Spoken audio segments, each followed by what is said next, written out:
Professor, you see a problem for credentialed experts to solve. Senator Kennedy's voice cut through the stunned silence of the hearing room. He held up a small, laminated piece of paper. This little girl's daddy sees a threat to his family. Professor Kate Shaw could only stare, her face a frozen mask of disbelief. The air in the Senate Judiciary Committee hearing room was thick with the self-satisfied humidity of intellectual superiority. Professor Kate Shaw, a constitutional law scholar from the University of Pennsylvania, with a resume as long as the bill she was there to oppose, adjusted the microphone. A faint, knowing smirk played on her lips as she scanned the faces of the senators before her. "Let me be unequivocally clear," she began, her tone dripping with condescension. "This so-called parental Bill of Rights is not just misguided. It is a dangerous legislative overreach. It is predicated on the fundamentally flawed notion that the average parent, a truck driver, a plumber, a farmer, possesses the sophisticated pedagogical and constitutional framework necessary to make nuanced curricular decisions for their own children." A low murmur rippled through the audience. In the back, a few parents who had driven hours to be there exchanged weary glances. Professor Shaw pressed on, warming to her subject. "We must leave these complex educational ecosystems to the credentialed experts, to the academics, to people like myself, who have dedicated their lives to understanding these intricate legal and social constructs. To suggest otherwise is to infantilize the very process of education and, frankly, to insult the intelligence of every dedicated educator in this country." She leaned back in her chair, the smirk now a full-blown, triumphant grin. She had laid the intellectual groundwork, and as far as she was concerned, the argument was over. Then, it was Senator John Neely Kennedy's turn. The Louisiana senator, known for his folksy drawl and razor-sharp questioning, leaned forward. He wasn't looking at his notes. He was looking directly at Professor Shaw, his expression one of quiet disappointment. "Professor," he began, his voice calm and even, a stark contrast to her academic sermonizing. "I appreciate you sharing your perspective with us. I've always found that the folks with the most degrees are the quickest to tell you what they think. But I'm more interested in what the asterisk feel asterisk." Shaw's smirk tightened. "Senator, with all due respect, my feelings are irrelevant. We are discussing constitutional law, not sentiment." "Oh, I think sentiment has everything to do with it," Kennedy countered, his voice beginning to build. "Because this bill isn't about legal theory. It's about family. It's about the sacred trust between a parent and a child. A trust that some of your credentialed experts seem determined to break." The tension in the room ratcheted up. The audience, sensing a shift, leaned forward in their seats. This was no longer a dry policy debate. It was becoming a clash of worldviews. This was the first stone in the avalanche. Kennedy reached into his folder and pulled out a piece of paper. It wasn't a legal document. It was a handwritten letter, the penmanship desperate and heavy. "Professor Shaw, I want to read you something," Kennedy said, his eyes scanning the page. "This letter is from a man named David Martin. He's one of my constituents. He's not a constitutional scholar.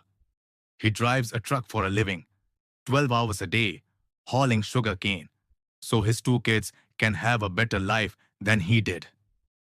He began to read, his voice now filled with the raw emotion of the words on the page. "Dear Senator Kennedy," he read, "I don't know who else to turn to. My little girl, Sarah. She's 7 years old. She used to love school. She'd come home and tell us everything. Now she comes home and she's quiet. She just sits in her room. Last Tuesday, my wife found her crying under her bed." A woman in the front row, A mother herself brought a hand to her mouth, her eyes welled with tears. The cameras, which had been fixed on the senators, slowly panned to capture the audience's reaction. They were no longer passive observers. They were participants in this unfolding drama. Kennedy continued, his voice cracking slightly. We asked her what was wrong. She finally told us. She said her teacher told the class that some of the ideas mommy and daddy teach them are wrong and old-fashioned. She said the teacher told them that real truth comes from what they learn in school, not from their families. Senator, my little girl, asked me if we were bad people. She asked me if she was supposed to stop listening to us. A collective gasp went through the room. The sound was sharp, visceral. Professor Shaw's face, once a picture of academic confidence, was now pale. She shifted uncomfortably, her eyes darting from Kennedy to the letter, as if trying to find a legal footnote to refute the raw pain of a father's words. That's the first piece of evidence, Professor, Kennedy said, his voice dropping to a low, intense growl. A father's heart, broken by an expert. This was the second stone. The avalanche was growing.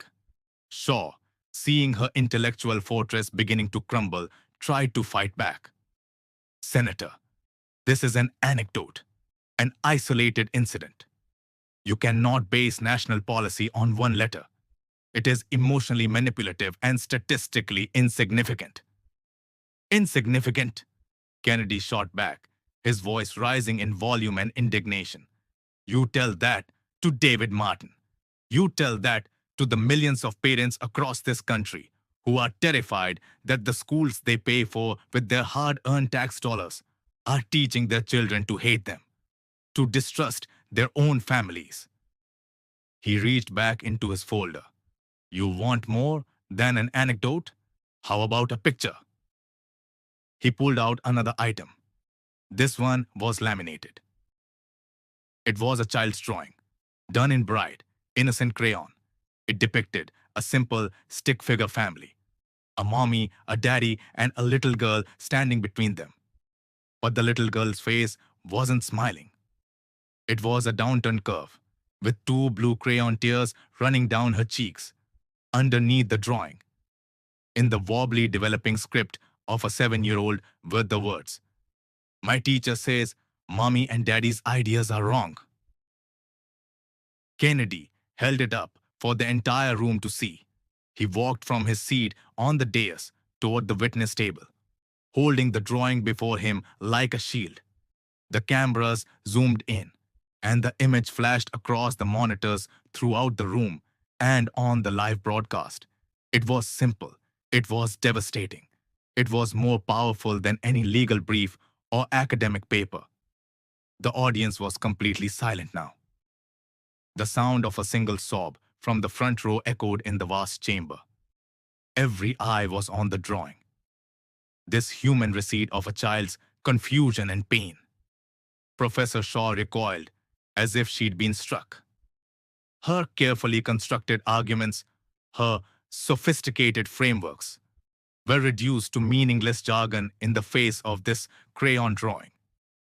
She opened her mouth to speak, but no words came out. What could she say? How could she apply constitutional theory to a child's tears? Kennedy placed the drawing and the letter gently on the dais, side by side. The avalanche had hit. The emotional evidence had overwhelmed her. He turned back to face her, his eyes blazing with a righteous fire. He leaned into the microphone for the final, crushing blow. The room held its breath. Professor, you see a problem for credentialed experts to solve. This little girl's daddy sees a threat to his family. This isn't about your credentials. It's about a child's heart, and no parent in America needs a PhD to know how to protect that. The room erupted. A wave of applause started in the back and washed over the entire chamber. A spontaneous, thunderous ovation. It wasn't for a politician. It was for a father, a protector. It was for the simple, powerful truth that had just been spoken. The sound was a deafening rebuke of the arrogance they had witnessed. Professor Kate Shaw sat frozen, her face ashen. The smirk was gone, replaced by the stark, public humiliation of utter defeat. Her theories had been silenced by a child's drawing. The battle for the heart of a child was won not with legal arguments, but with undeniable truth. Who do you think holds the primary right to shape a child's values? Parents or the state? Let us know in the comments below. And for more stories of truth standing firm against arrogance, make sure to subscribe.